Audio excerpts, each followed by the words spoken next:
My name is Sarah Lynn Reese Hardy, and I am the director of the Spencer Museum of Art. And it is my great pleasure tonight to welcome you on behalf of the Spencer Museum and the entire University of Kansas. So welcome, and please settle into your chairs and feel comfortable and nod to your neighbor because I think you're in for a real treat tonight. I feel very honored and grateful to be able to open this home for all of you, which is open for all of you all the time, but for a very special evening with Reverend Wheeler Parker Jr. and Dr. Marvell Parker for the Emmett Till and Maybe Till Mobley Let the World See exhibition. Communities make our worlds, created from the power of stories and from art. We imagine and we act. It is this community tonight, looking at all of you here and those I can't see that are online, that create the communities of the future. So thank you for being fully present, and thank you for contributing to this fantastic evening. For the evening, I have a few entities to thank. And one of them is the Friends of the Spencer Museum of Art and the staff of the Spencer Museum of Art and the curator of public practice, Sydney Purcell, who is responsible for this lovely integration of art, history, and hope.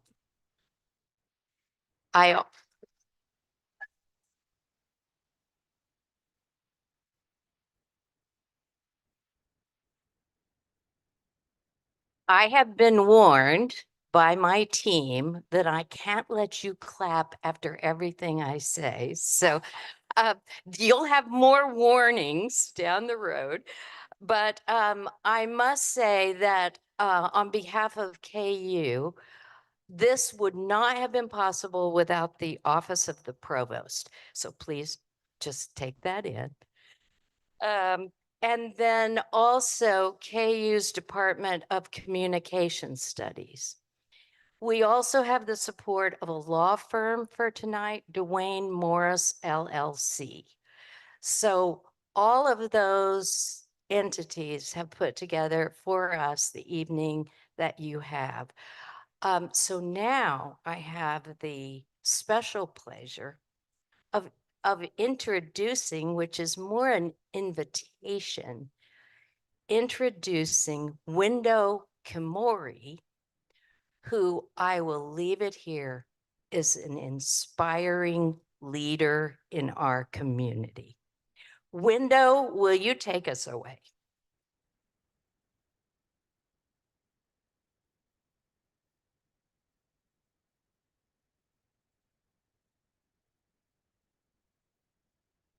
Thank you so much for the warm introduction, Sarah Lynn. As she stated, my name is Wendo Kimori, and I am the founder and president of the NAACP Youth Council here in Lawrence.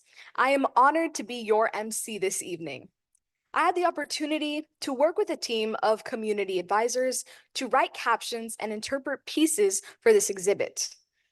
From books being banned in schools to critical race theory and DEI measures being unwound across the country, I'm so glad we're able to bring education through this unique avenue of art, thanks to the resilience of people like Mamie Till Mobley and Reverend Wheeler Parker Jr., who fought so hard to keep Emmett Till's story alive.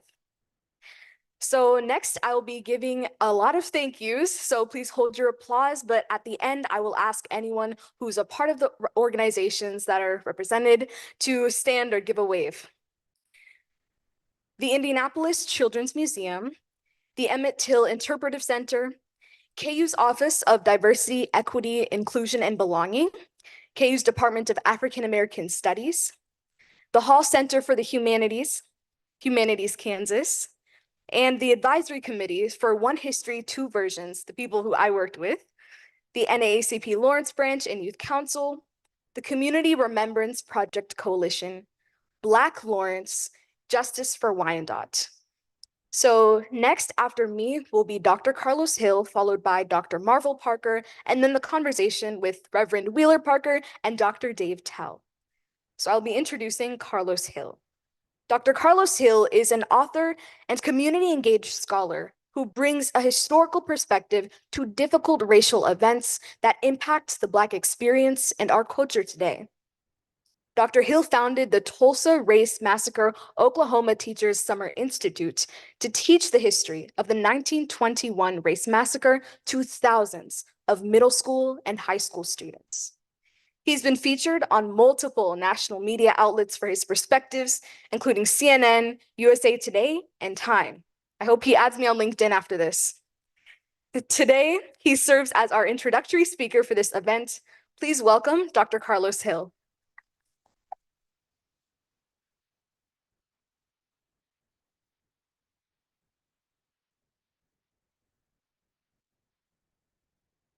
Window, you're at it. You're at it.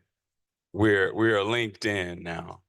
Um, Thank you for that warm and wonderful, generous introduction, and thank you for being here to bear witness to this amazing conversation that we're going to have today with two American heroes. I just want to say just a few more things beyond what Window said about my biography.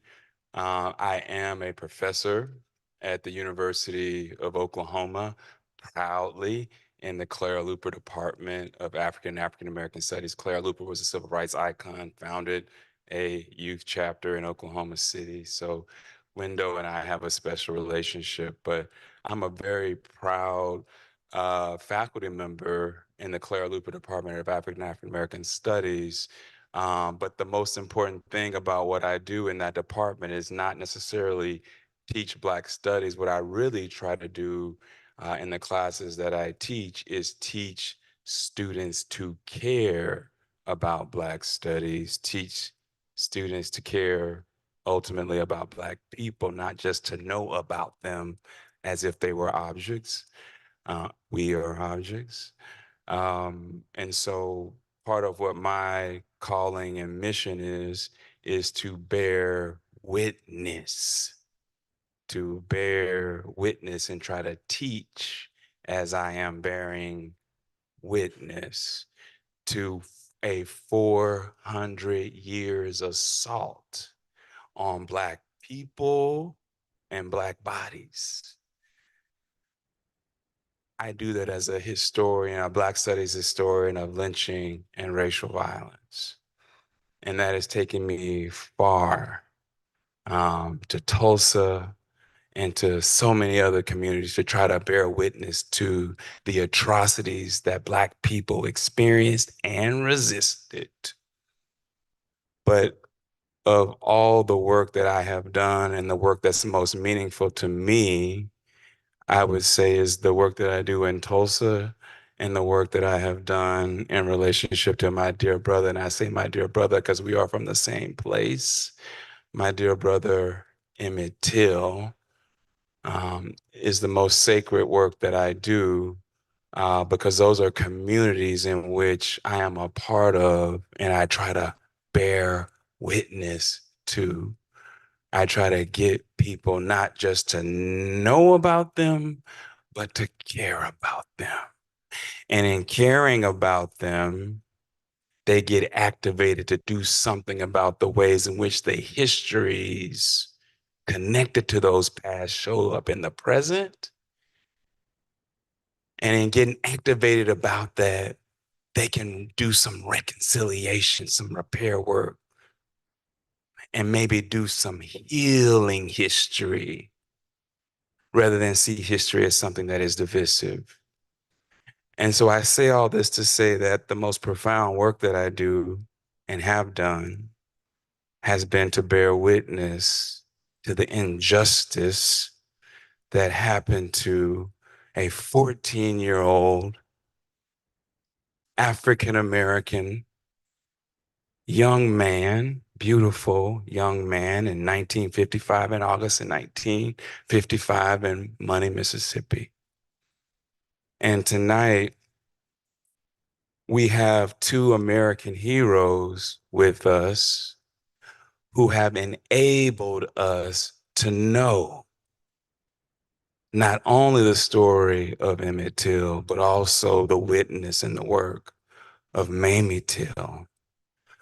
And so it's my profound honor to be able to just say a few words about their profound contribution as American heroes. I want to start with Reverend Parker.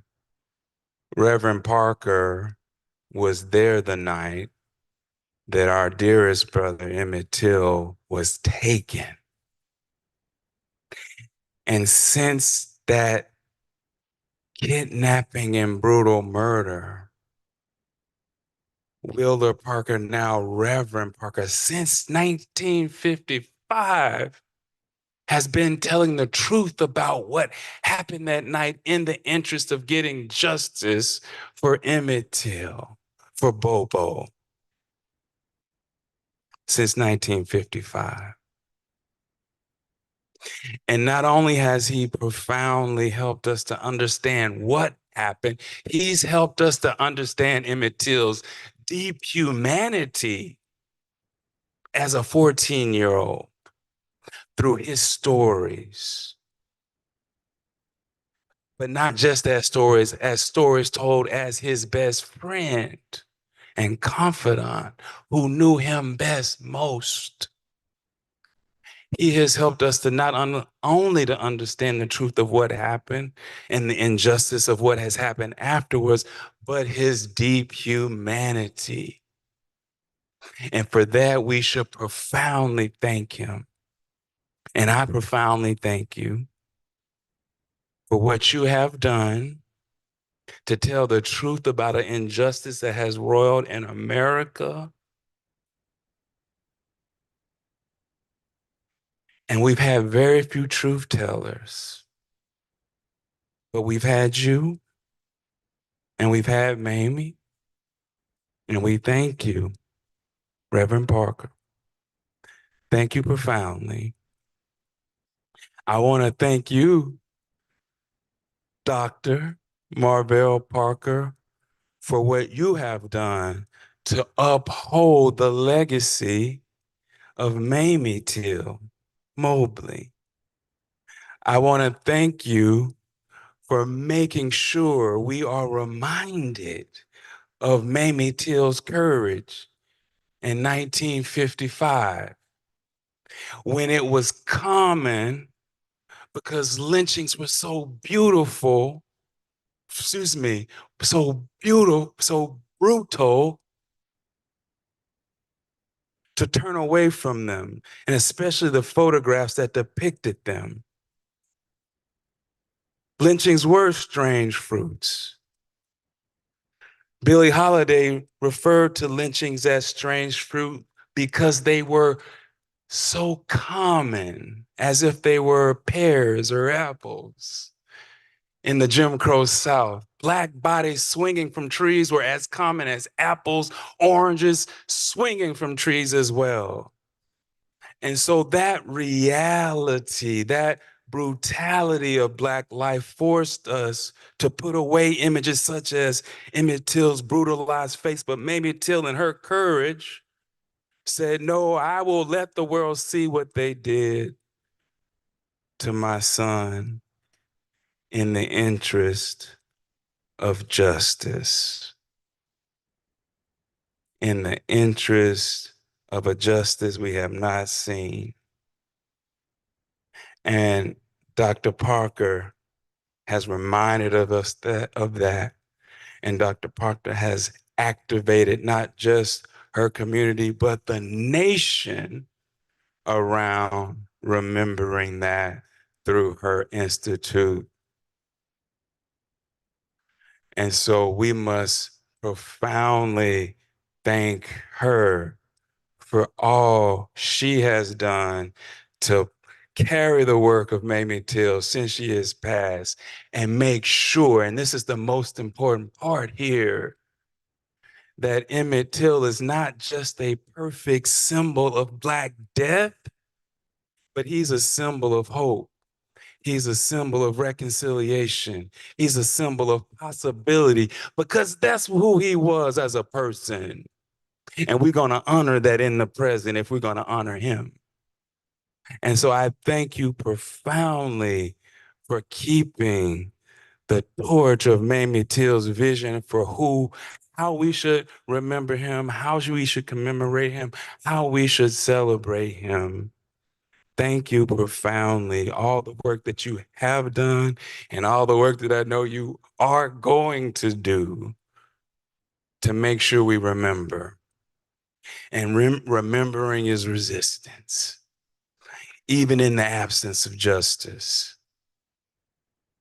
And I would be remiss, you thought I was going to not talk about you, Dave Tell, to thank my dear brother, Dave Tell, who in so many ways, as a young Till scholar, was thinking about how to make the most compassionate and passionate plea for justice in a graphic history, I wanted to make sure that it passed through the hands of a Till scholar who was trusted by the Till community.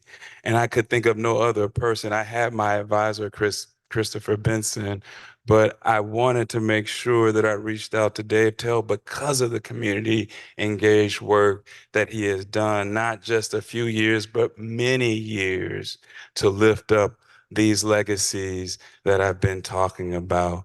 And so thank you, my dear brother, Dave Tell, for welcoming me here, for thanking me, for inviting me here to welcome two American heroes who have done so much for this nation to remember a tragedy that we so desperately need to turn to something that we can heal around and have healing justice around.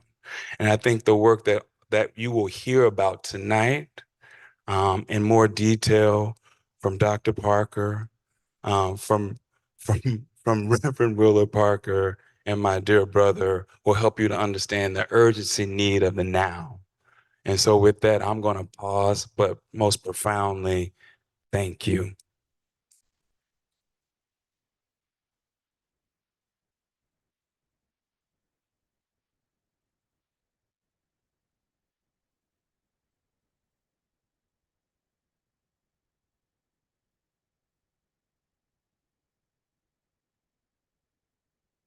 Good evening. I'd like to thank you, Dave Tell, and the Kansas City University for this invitation to join you tonight. The Till Institute, along with the Emmett Till Interpretive Center, the Children's Museum of Indianapolis, with funding from the Maddox Foundation, created the traveling exhibit entitled Let the World See. I have two board members that are present on tonight, our treasurer, secretary treasurer, Joseph Olcheski from Washington, D.C., and one of our founding members, Patrick Weems from Sumner, Clarksdale, Oxford, Mississippi. Cleveland. Y'all, they're all right together. And my darling husband, Reverend Wheeler Parker, who is the last surviving eyewitness of the kidnapping of Emmett Till. This exhibit tells the story of Emmett Till with sight and sound, and I'm sure maybe most of you have already seen it. The exhibit has traveled from Indianapolis, Indiana, to Birmingham, Alabama, to Washington, D.C., Jackson, Mississippi, Chicago, Illinois, Atlanta, Georgia, and Memphis, Tennessee. We thought we were going to retire it after Memphis, but it's currently here in Kansas. And we've traveled to all of those cities, each of those 7 cities since September 2022.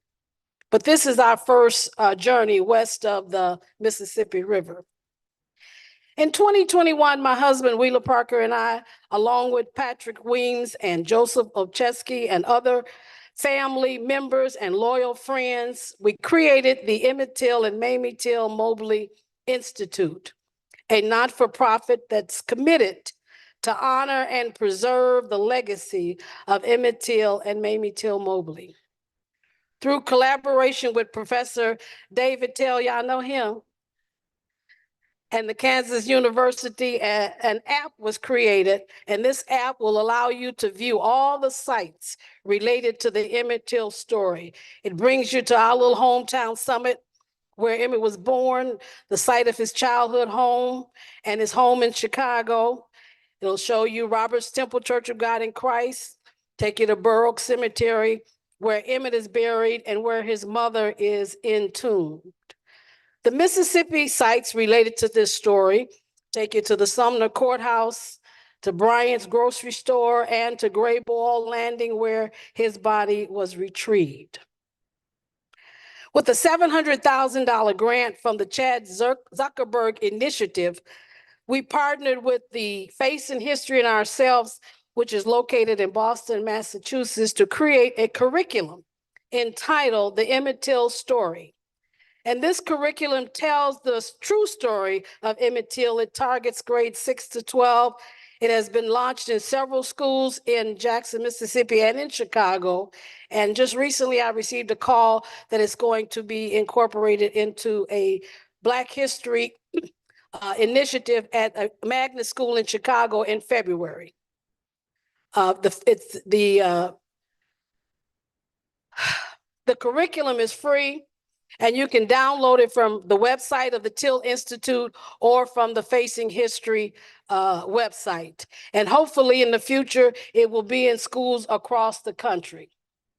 The Till Institute, in collaboration with the National Park Service, the Department of Interior, the National Trust for Historic Preservation, and many other partners, too numerous to name, have been successful in the designation by President Biden of the Emmett Till and Mamie Till Mobley Non-Contiguous National Park, the first national park in America with 2 sites. One is located in Chicago, Illinois, and one in Sumner, Mississippi. These 3 sites will tell the story of Emmett Till and Mamie Till Mobley. That story is now going to be preserved in perpetuity. This story is going to be told to generations and generations to come. This national monument is a symbolic shrine to the life and the legacy of Emmett Till and Mamie Till Mobley and her heroic act of courage. She had the courage to have an open casket funeral, to let the world see the mutilated body of her son. She had the courage to travel to Mississippi to face her murderers and testify at the trial. At this trial, they asked her such insulting questions as, do you have life insurance on your son? She had the courage to go to court every day in fear of her life. She had the strength to pick up the pieces of her life, return to school, and become a parent to her students and to other people's children. She had the tenacity to pick up the torch and travel throughout the country advocating that Emmett's death not be in vain, challenging America to change. She wore the mantle of forgiveness and not hate, and she passed the torch to us, my husband and I, with the challenge: don't let his death be in vain. The 3 sites of the Emmett Till and Mamie Till National Monument, the Robert's Temple site, of course, is where Emmett's funeral was held. It was a world-changing event that is said to have been the catalyst that sparked the civil rights movement. It said that more than 100,000 mourners saw the ugly face of racism and hatred as they viewed the mutilated body of this 14-year-old boy. Roberts Temple Church, with funding from the Mellon Foundation, Roberts Temple has begun a phase 1 and phase 2 restoration work. Mellon gave us $2.918 million to begin this work. And they started off by giving us $2 million. Like, what do I do with $2 million? How do I insure $2 million? Find me a banker that will insure this $2 million. And we found one, Wintrust. They said, we just put it in 10 different banks and your $2 million is insured. And you're gonna earn interest with which they allow us to keep. Now, federal grant, you can't keep the interest, but with foundation grants, they let you keep the interest. So with this money, we plan to restore the church to its original 1955 facade. It's going to look like it did in 1955. And actually, the work has begun and all of the exterior brick has been removed. And the original brick is there. There's going to have to be a few replacements, but it's going to be beautiful. Phase 2 is going to restore the big sign that says Roberts Temple Church of God in Christ. Now, this building is over 25,000 square feet, and the sanctuary is just under 5,000 square feet.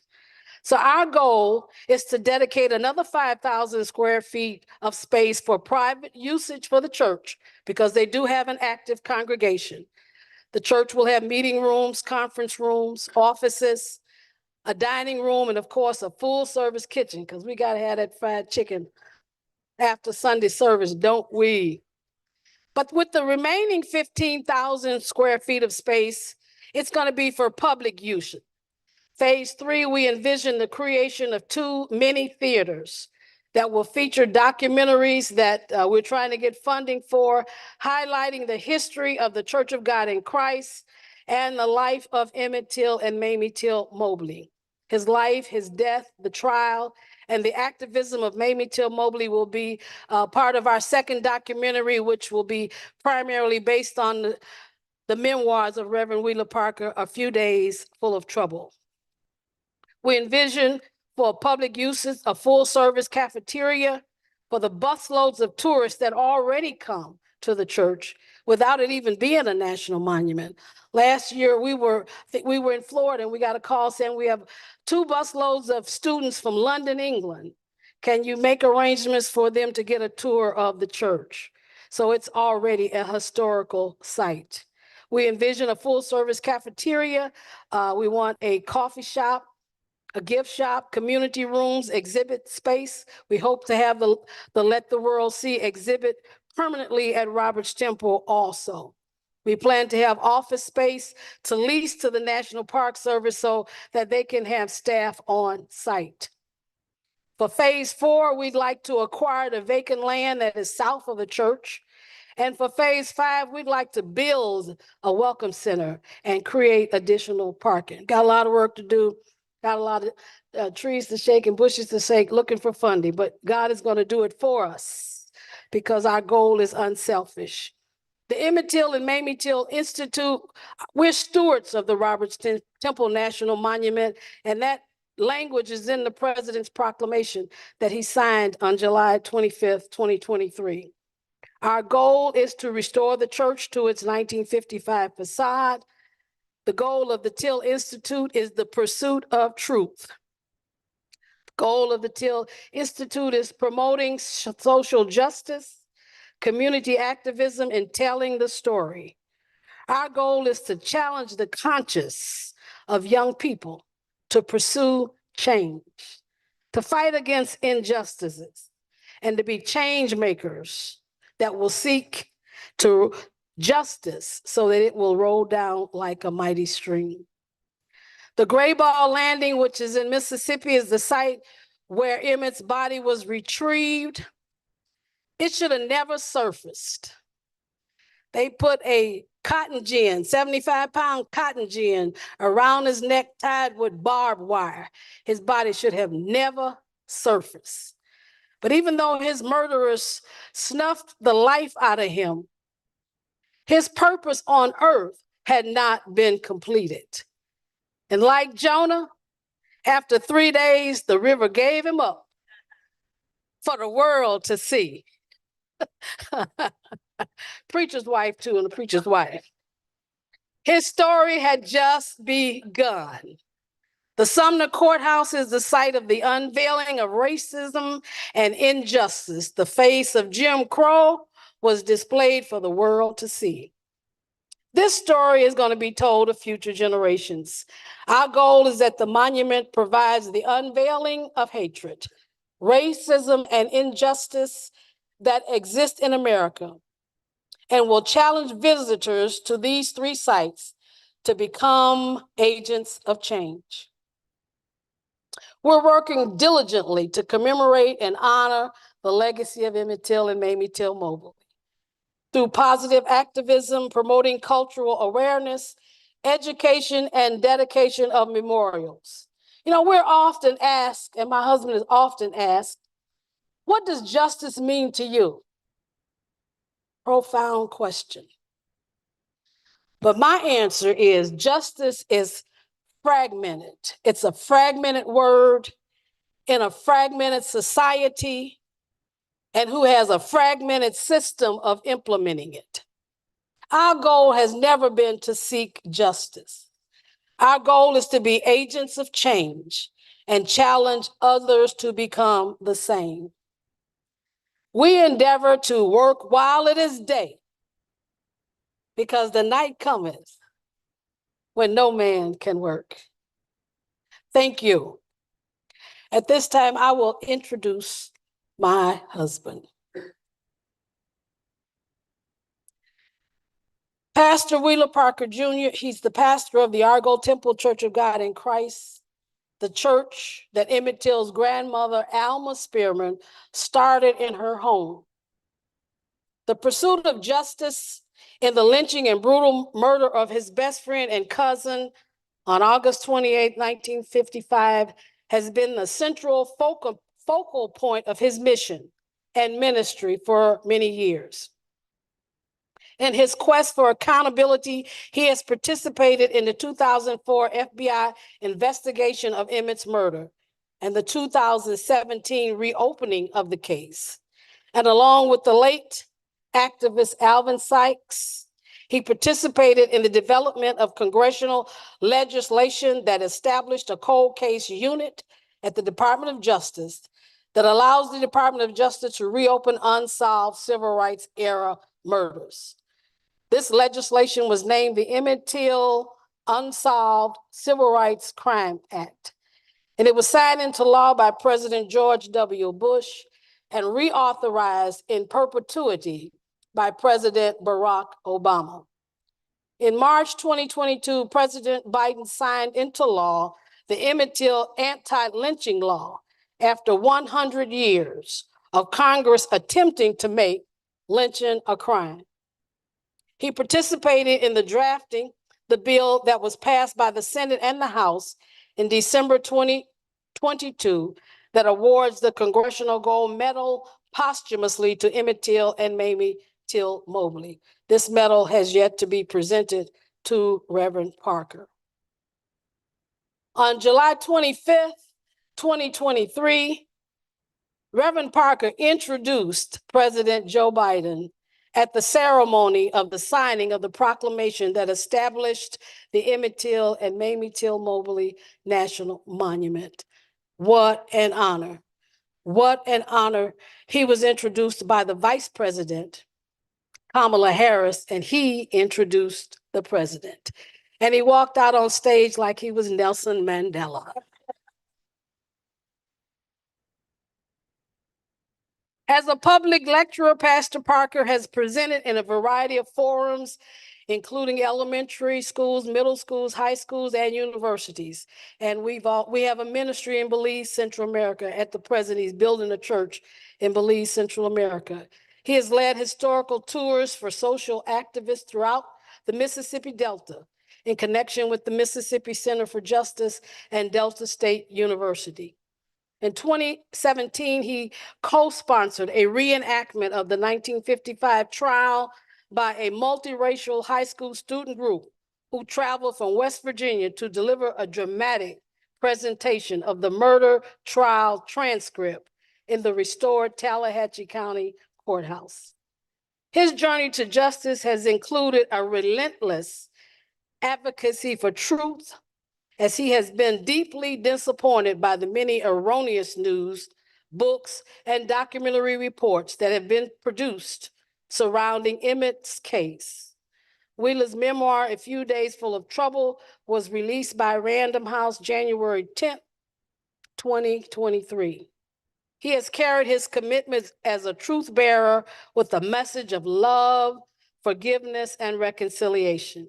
He is a true drum major for justice, the cousin and best friend of the late Emmett Till, Reverend Wheeler Parker Jr.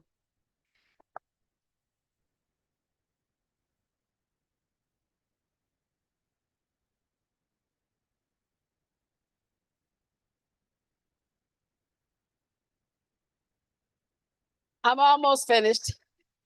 As a lead into his story, love, forgiveness, and reconciliation is his theme. He says, and he begins by saying, it was a beautiful summer day in 1955 when Emmett Till and I traveled together to Mississippi with my grandfather, Mose Wright, for what was my first vacation and Emmett's last summer vacation. We were excited, anticipating a fun time with my young uncles, Simeon, Maurice, and Robert. We would return to Summit for another year of school. Emmett lost his life on that vacation, and my life and the lives of my grandfather and my uncles were tragically changed forever. He says it's difficult for me, even after 68 years, to talk about that summer in 1955, and very painful to talk about it or even listen to the story of what happened on that Sunday morning in Money, Mississippi, when Emmett was kidnapped and subsequently murdered. It is a story that has been told many times by many people. That heinous act is said to have been the spark that sparked the civil rights movement, because it was a violent and a senseless murder of a 14-year-old boy. And Rosa Parks, is said that she was prompted to remain in her seat later that year in not giving up her seat on that bus. Wheeler travels across the country speaking to audiences that want to hear an eyewitness account of that night Emmett was kidnapped and later murdered. He says, as I tell my story, my focus is to help people understand that the only way to survive a tragedy of such magnitude is to love your enemy. Forgive those that have persecuted you and be reconciled with your brother. Mamie Till Mobley died with the wish to have her son's case reopened. Even though the men who were guilty of this crime, by their own admission, were judged and found not guilty by a jury of their peers, there were others that participated in his murder. It was Mamie's desire to see some justice for the life of her only child. The case was reopened in 2005 and reactivated in 2017 and was permanently closed December 2021. The warrant for Carolyn Bryant's arrest was found in the courthouse in Greenwood, Mississippi in July of 2022. And in August of 2022, a grand jury, which Reverend Parker did testify at that grand jury hearing, but the grand jury determined that there was not sufficient evidence to indict her. And we know that she has gone on to her for her eternal reward. I believe that in his death, Emmett has touched more lives than he could have if he had lived to become an 85-year-old man like me. But that is little consolation for those of us that loved him, nor did it lessen the loss his mother suffered. But we see today that because of what he suffered, many who were victims of similar crimes and their families can now seek justice for their loved ones because of the Emmett Till Unsolved Civil Rights Crime Act. Ladies and gentlemen, I present to you Reverend Wheeler Parker Jr. Thank you.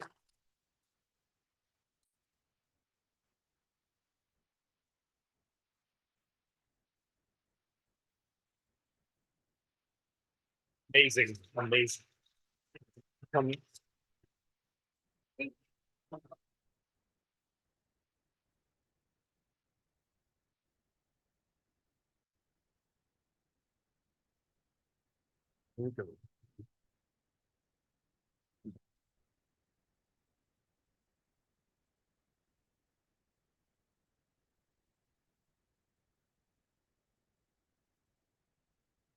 I'm so glad y'all are here. My name is Dave Tell. I'm a professor in the Department of Communication Studies, and in a few minutes, I'm going to give you a bit of the backstory about the exhibit that's behind you.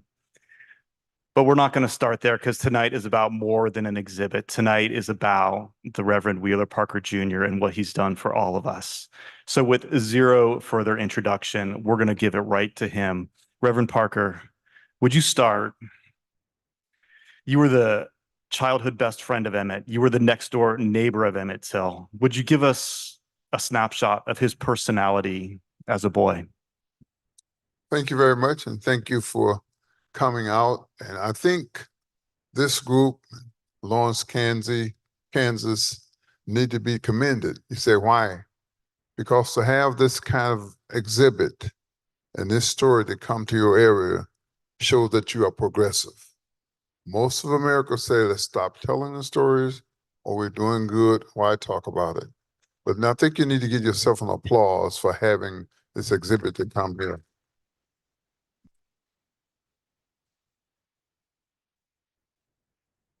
Of course, I want to thank Dave Tell for initiating the idea, and I always say that Black people who have made progress in this country always made it at the hand of some white person had the fire in their belly to do what's right.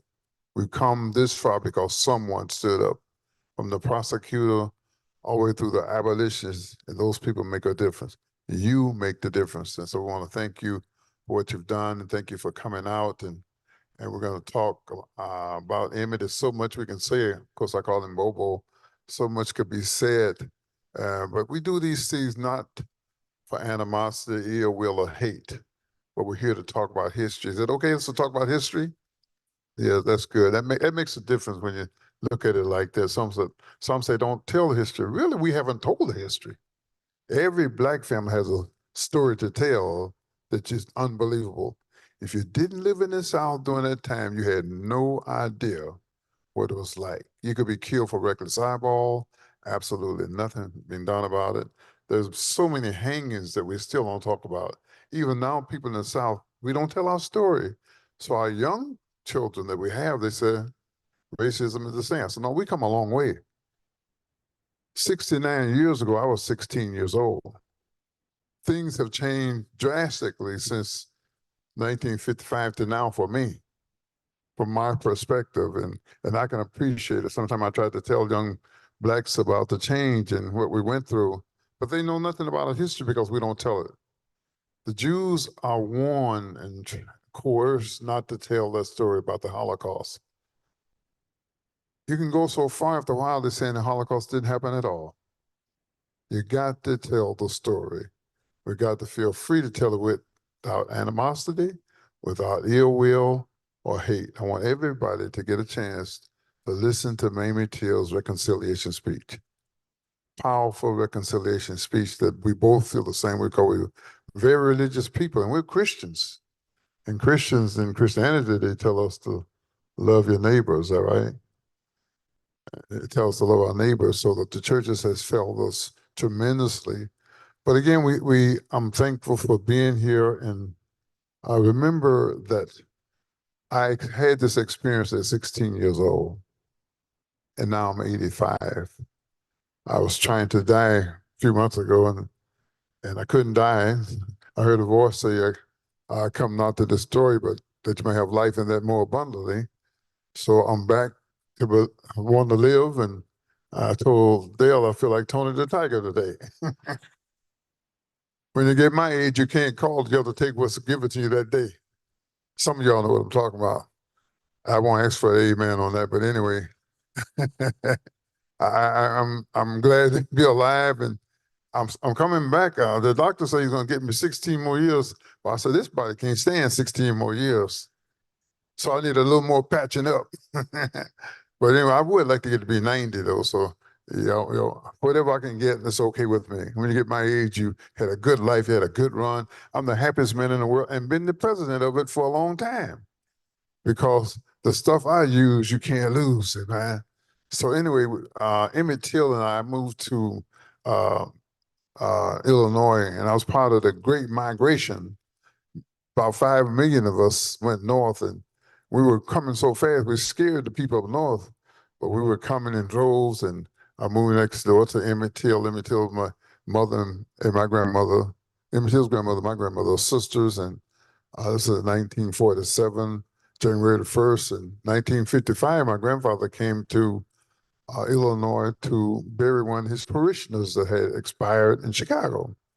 Emmett and I became close because he had no siblings. Emmett was a privileged child, had everything, and he stuttered all the time, not sometimes. He stuttered from the time he got up to but he was always still the center of attraction. I said, Emmett was a typical Leo and no offense to you Leos, but God put in us what he wanted in us, is that right? So recognize what it is and make sure you fulfill your calling. Abide in your calling. And we need some Leos, and Emmett Till was a great Leo who's going to be seen and heard because he had that innate ability to do that. No problem whatsoever. So they said, we can't let this boy go south because his way, his mannerism is not going to, he's not going to make it. So they decided that Emmett is not going to go south. My grandfather and I'm 16, but my formative years of spending is that I'm well indoctrinated in the ways of the South, the mores of the South. I know the do's and the don'ts. I mean, when I hit Mississippi, I know, okay, boy, you're in Mississippi, you want to live, this is how you stay alive. This is it. And most people stayed alive because they knew the ways of the South. So we said, can't let Emmett go. Somehow, some way or another, Emmett talked Emmett to let him go south. We could not believe it. So we arrived in Mississippi that Sunday, cotton picking time. When you went south, when it's time to work in the Delta produced a lot of cotton during that time. We got there Sunday, Monday morning, you're in the cotton field. If you're an adult walking around town, they're going to get you for vagrancy, and your sentence is going to be till cotton picking time is over. No doubt about it, you're going to be at Parchment or one of those little farms down there, and you're going to be picking cotton. And if you had a problem with getting your quota, whipping day was Sunday. They put you over a barrel and they take this big strap, and when they get through with, your friend of mine said when he saw the whipping day, he said they didn't have any trouble out of him getting his quota the next Monday. So, but that was the South, and that's what it was, and that's the way it was, and that's the way it stayed. So we got there and into the cotton field we went. Emmett, I think he lasted just that day.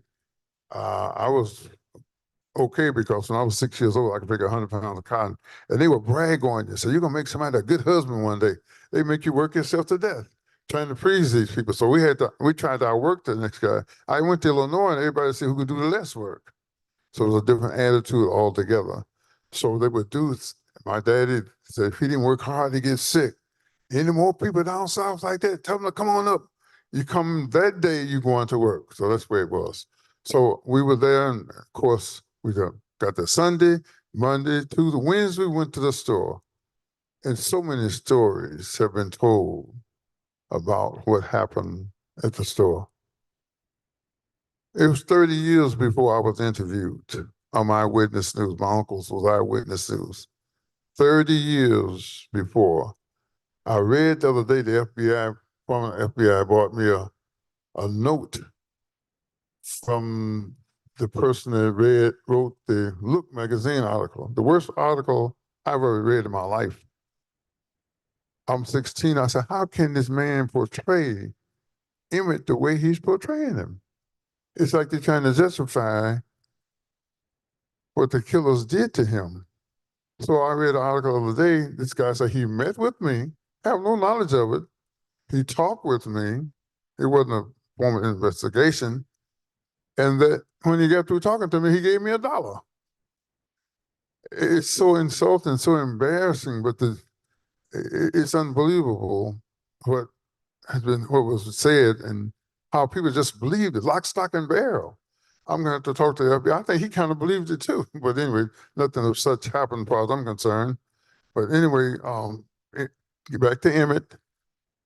Emmett stayed with my grandmother. So Wednesday after picking cotton, he did go with us Wednesday, and we went to the store. The store is on where the blacktop and the gravel road meets.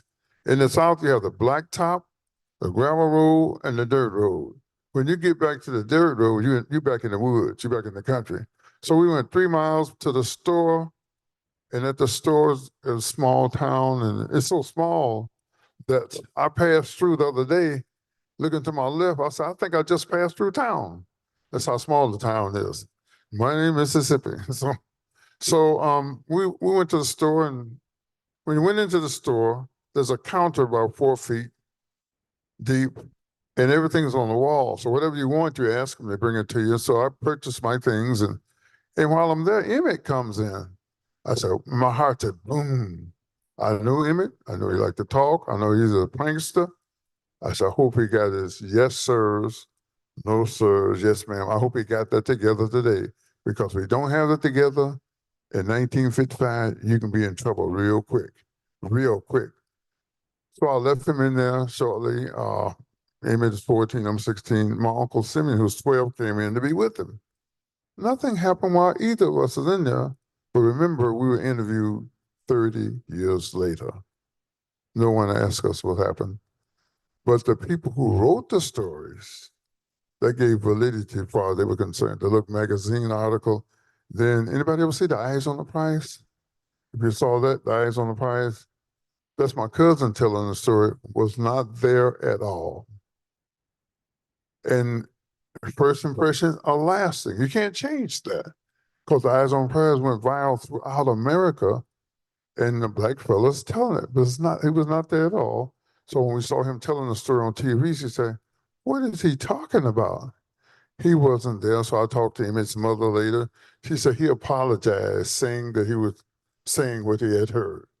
His name was my cousin, Curtis, first cousin. But it went out, and I was telling the teacher about it. He said, that's a story I tell, and that's the one I'm going to keep telling because it fit the script. It seemed like there was always something to justify what happened to Emmett. And that spirit still kind of prevailed with us telling the story. So in 1985, let me back up again about Emmett. Let me tell about some of his ways that you can kind of get a picture of what he was like. He was the kind of kid living in Chicago, and in Chicago in those days, they had gangs, but you didn't use pistols then. Everybody had a switchblade knives, and we practiced getting our switchblade knife out. So we went down 63rd and Cottage Grove, and he started yelling out, I got my 2 big cousins here from Argo, Illinois, and can't nobody beat him up. He said, what are you talking about? We snatched him up right quick and just about beat him up. So and he thought it was so funny, oh man. He just got a crack out of it, you know. And we're scared that we can be suburban kids down on 63rd in Cottage Grove where the gangs are. We don't want to hear nothing like that.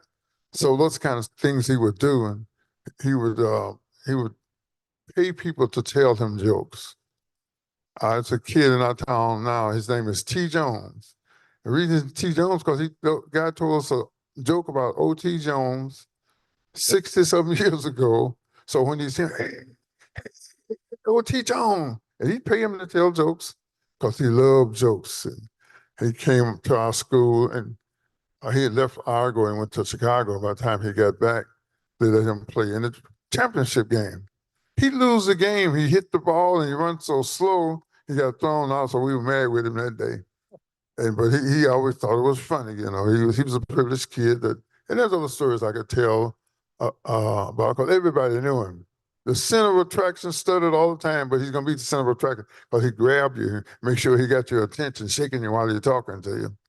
So he never had a dull day in his life, but we knew that he could be in trouble in Mississippi. Normally, when you were sent south, you went to the hands of grandparents or great aunts. And then when you went into the store, my wife could attest to that. They're with you. If you make a move or say something shit, they're going to correct it right away, get you straightened out. It's kind of strange, Patrick. I was in the drugstore. I walked in there and I had a setback. Right back to 1955, because the setup was just like it was in that store, but more of it in that store there. Because it's just a mental thing because of the setup hadn't been changed probably since 1955 or thereabout. But so Emmett was a prankster, loved jokes and loved to tell jokes and had people pay him jokes. So I think I better give it back to you. My wife said, you always answer too many questions. I always add too much, so I forgive me, but that's what I did. You were with Emmett the night he was kidnapped in the home of your uncle Moses. Can you tell us about that experience? Okay, we're at the store, and maybe I'll start right there because we're at the store, and Emmett came into the store, and we left.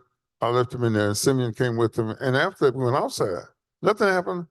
And Miss Bryant comes out and goes to her left and our right, and he whistled. What whistle? When he whistled, we could have just. I mean, we literally could have died if we could have went in the ground. This boy has violated one of the southern mores, and he has whistled at a white woman in Mississippi.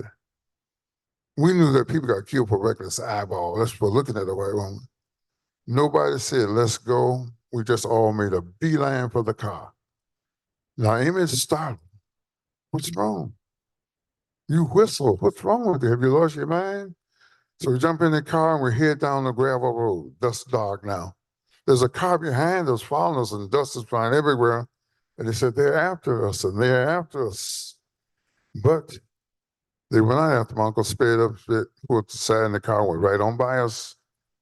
We regrouped at the edge of the road. Now Emmett is afraid. But there's a girl named Ruth. She was 18 years old. She said, this is not over. I know those people. They've killed people before. You guys are going to hear from this. Emmett begged us not to tell my grandfather. This is Wednesday. We didn't tell my grandfather, so Thursday went by. Friday, Saturday, we 16, 15, and 12. We forgot all about it.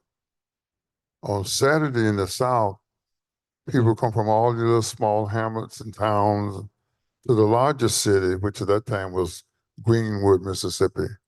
Greenwood, Mississippi, probably a place of 15,000 maybe. So we left Greenwood, Mississippi about close to midnight, stopped at a place called Four Fifths, and I understand it's still, I know it's still there because I saw the sign, little juke joint where you go out there and they had the little white lightning. Anybody ever seen the white lightning? Yeah, we had a swallow of white lightning, seemed like holes in the ground. I don't know why people want to drink stuff, make it seem like holes in the ground, but we had a little swallow of that. And on the way home, my uncle runs over a dog, and the dog is yelping. Emmett Till is crying.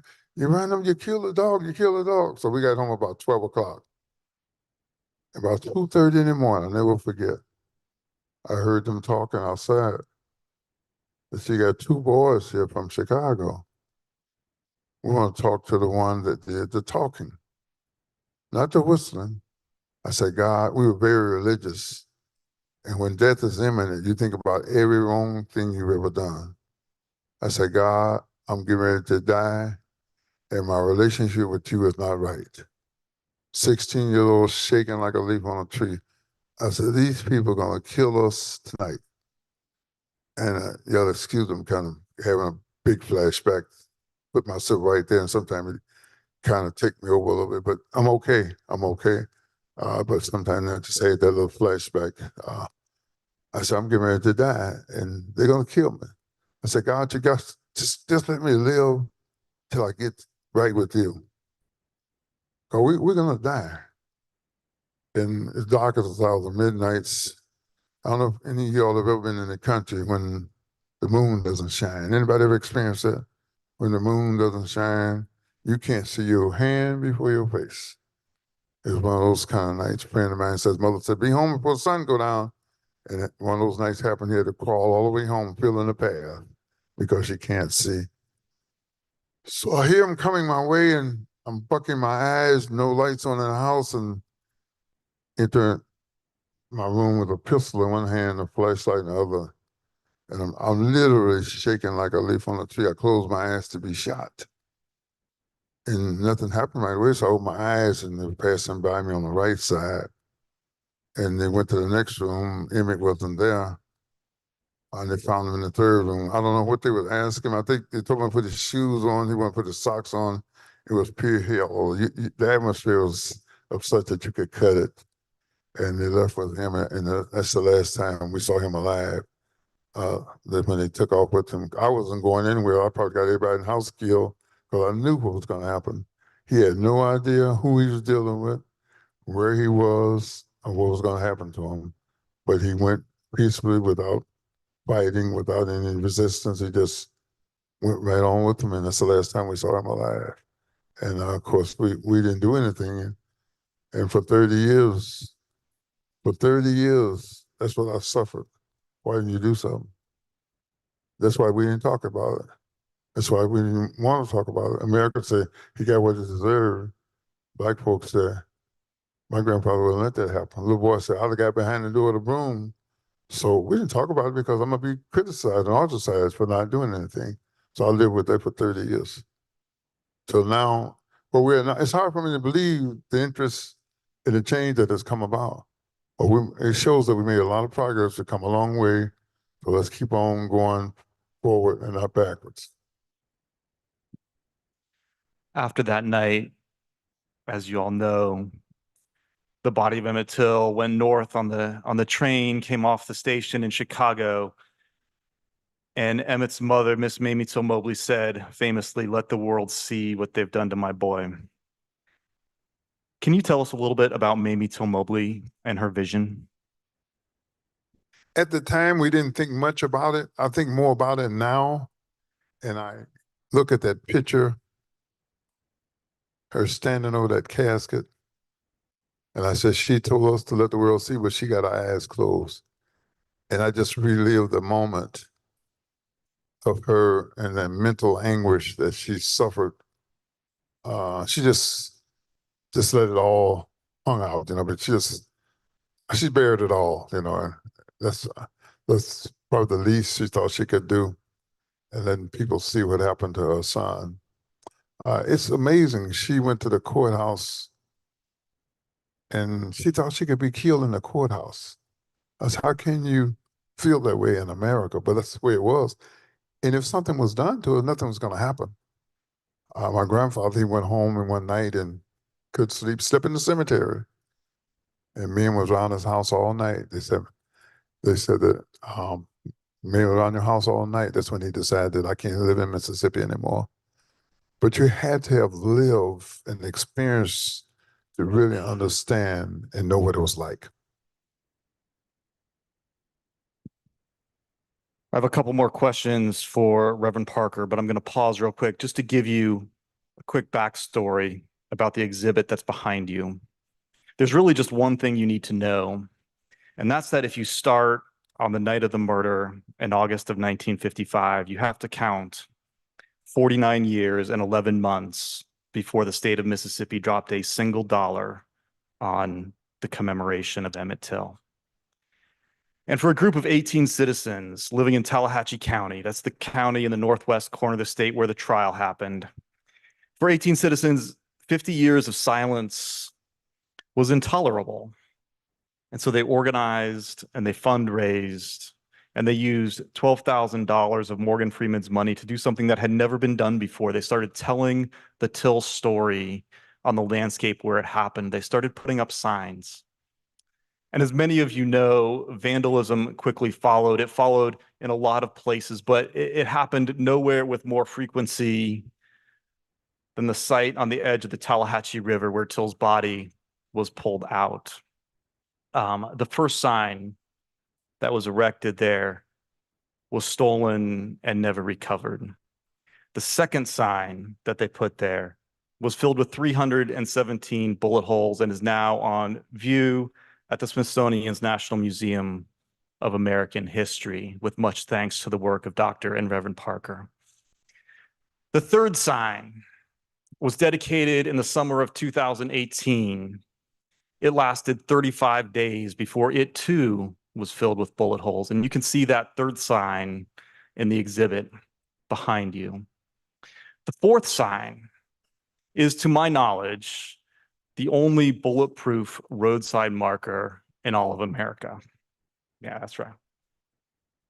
I tell you this because the exhibit behind you is not just about what happened in 1955. It's also about how hard it has been to tell the story of what happened in 1955. And above all, it is about the Reverend Wheeler Parker Jr., because in spite of the difficulty, in spite of people filling his story with bullet holes, he has committed himself to the old work of cultural repair.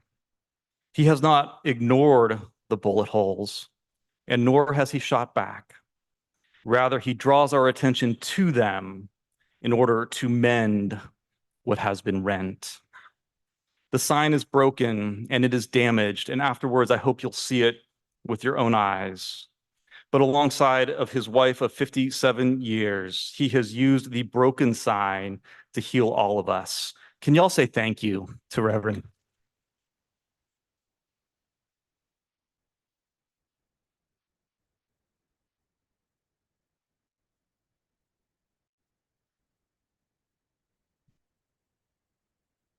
Reverend Parker, when you look at the sign and you see the bullet holes, what goes through your mind? A lot of things. I think I need to, well, I know I need to thank Patrick. And they kept putting the sign up. Patrick put his life on the line back 69 years ago. He wouldn't be here, but he took it upon himself to, I asked him, I talked about it, and he said, we're going to put that sign back up there. And I think the last time they're going to put a camera, so it made no sense to me because he was persistent in doing that, and God put the fire in his belly and used him to do what he did by replacing the sign. And we really appreciate that. A lot of people folded their tent up and went home. I mean, when you shoot a sign and you got the pictures of the guys doing it, so it was very courageous on his part. And I always say that when blacks made progress, always some white person with authority and the power wherewithal to got the fire in their belly to do what's right. So Pat, we appreciate you and thank you for what you've done.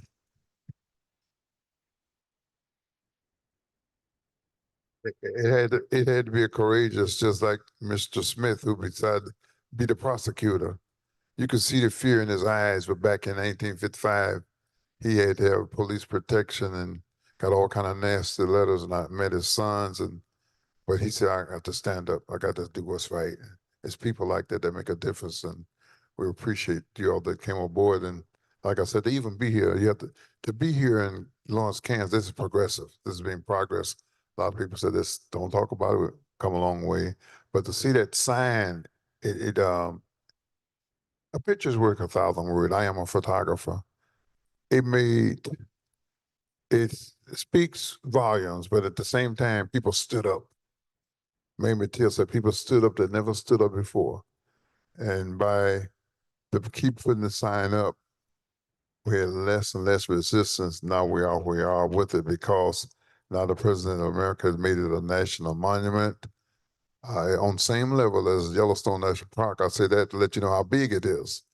And we just thank God for that. And where they had the courthouse, where they had his trial, things have changed tremendously. I'm just trying to show our young black people, the boys, that things have changed. You just don't know where we came from. As Dr. Parker mentioned, Reverend Parker has written a book. And you can also buy this book right outside after the event, and Reverend Parker will sign it for you. Reverend, why did you write the book? I didn't want to write the book because the story had been told. I mean, 65 years later, you're going to write a book. And for 30 years, it was negative vibes from the story. It's not a pleasant story. It's not a pretty story. And it had been told by so many different people. And it felt so helpless because when you have the Look magazine and telling a story and you're going to try to compete with that and you got the eyes on the prize, but they said they need to hear from your perspective.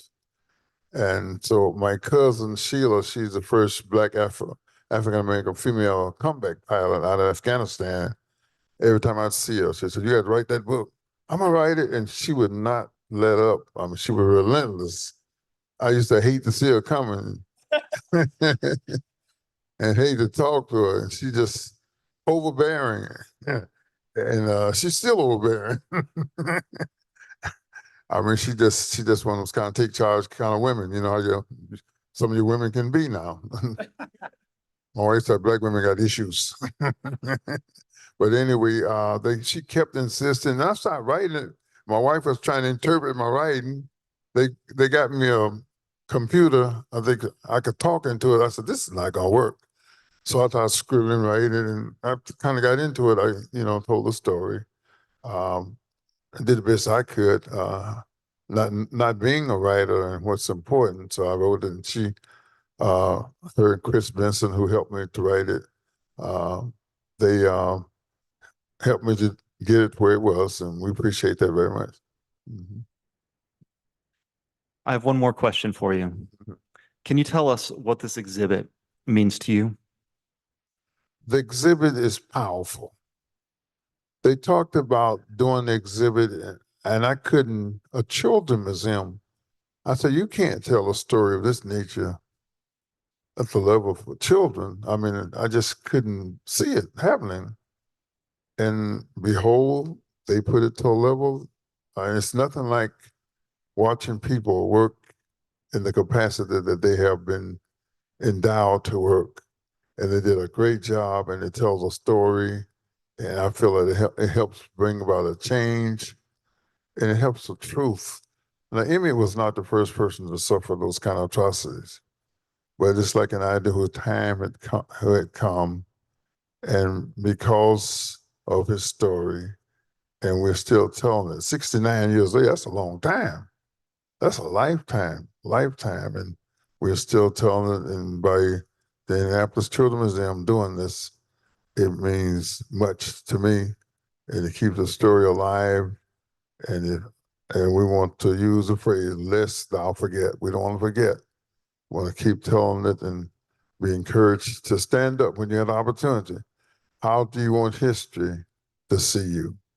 How do you want history to write you when it comes to right and wrong? Ladies and gentlemen, please.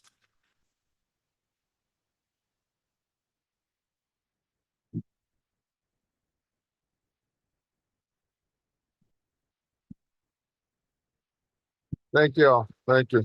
Thank you much. Thank you much. Thank you much.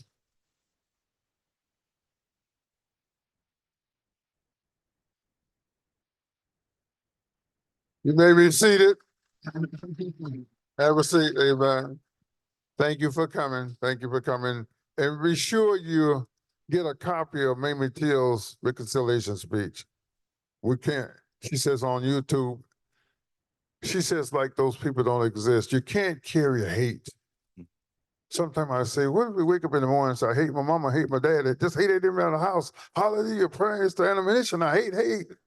Nobody feel good with hate. And we were taught not to hate, not because of racism, because if you ever hate anybody, it's going to be somebody in your own house. Most homicides, we got a pistol in the house, somebody in the house going to get killed with it. We just had a boy that killed his mother the other day in the house. So we can't afford the luxury of hate. Hate destroys the haters. So in my school once I said, don't hate, and the little girl said, appreciate. So I go around and I want y'all to say, don't hate. I'm gonna say don't hate. Y'all say everything I say, don't hate, appreciate. All right. And I usually have them say it 3 times. You can't afford hate. Hate destroys the families. Just look in your family. First time marriage in America, 55% in divorce. Second time marriage, 70% in divorce. Third time marriage, hell, got to be this grade, 90% in divorce because of hate. Moral of the story, could have kept the first one. Could have kept the first one. Don't hate, appreciate. Your enemy is going to be them of your own household. If you can deal with your own family, your own children, your own mother and own father, you're going to be doing good. All right. So don't hate, appreciate. All right. Wendo, please come up and take us home. Thank you so much, Dr. Tell and Reverend Parker, for that enlightening conversation. How lucky are we to be able to witness history from not only a dedicated researcher, but an eyewitness account?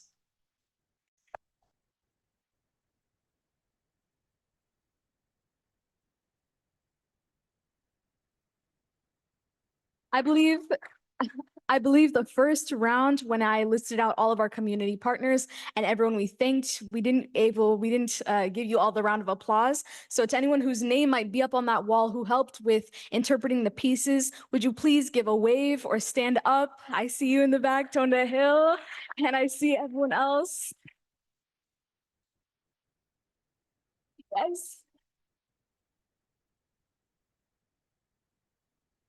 The galleries will be open until 8:30 tonight, so please feel free to peruse and learn more.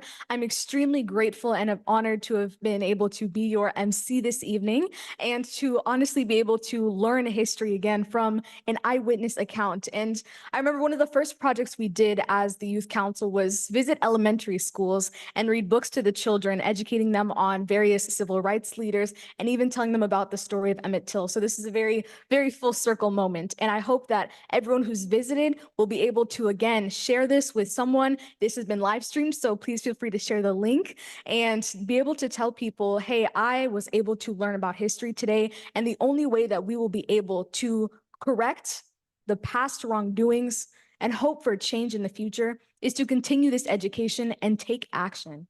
So thank you again, everyone, for coming, and books will be sold. Thank you to the Raven Bookstore. I was getting to that. Thank you, Dr. Tell. But the Raven Bookstore is going to be selling Dr. Parker's book and Reverend Parker's book, A Few Days Full of Trouble, Revelations on the Journey to Justice for My Cousin and Best Friend Emmett Till. And there will be a signing. So please take advantage of that opportunity right through those doors. And thank you all so much for coming again. And the galleries will be open until 8:30. Have a great evening, everyone.